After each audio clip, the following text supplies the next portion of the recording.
C'est une figure de l'opposition qui a été arrêtée ce samedi en Tunisie. L'écrivaine et militante des droits humains Shaima Aïssa. Cette arrestation a eu lieu à Tunis lors d'une manifestation pour dénoncer la répression dans le pays. La veille, un tribunal l'avait condamnée à 20 ans de prison et avait également infligé de très lourdes peines à 40 autres opposants. Le récit de Thibaut Francesquet avec les images de notre correspondante sur place, Lilia Blaise. Alors qu'elle manifestait avec des centaines de personnes pour la liberté d'expression, Shaima Aïssa, figure de l'opposition que l'on voit ici au centre, a été arrêtée samedi dans les rues de Tunis. La veille, elle avait été condamnée en appel à 20 ans de prison dans le cadre d'un vaste procès pour complot contre la sûreté de l'État. Elle avait déjà été détenue en 2023. Avant son arrestation, l'écrivaine répondait déterminée au micro de France 24. Je sens que je suis forte parce que j'étais sincère.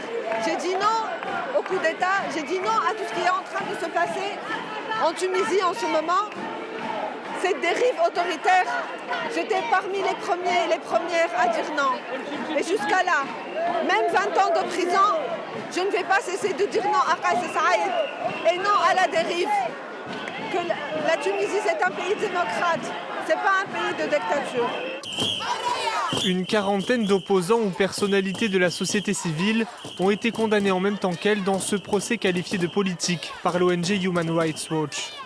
Depuis 2021, le président Kais Saïed s'est octroyé de plus en plus de pouvoir, puis a réformé la Constitution, donnant une large place à l'exécutif.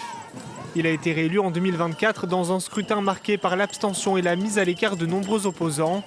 Les ONG et l'opposition tunisienne dénoncent un recul des droits et libertés, notamment de la liberté d'expression. J'appelle le peuple à s'unir afin de rétablir la légitimité constitutionnelle, l'état de droit, la séparation des pouvoirs, la protection et le respect des libertés, la libération de tous les prisonniers politiques et un dialogue national visant à établir une feuille de route qui permettra à ce pays de sortir de la crise. Des dizaines d'opposants, avocats, journalistes ou humanitaires sont détenus en Tunisie, visés par des accusations de complot.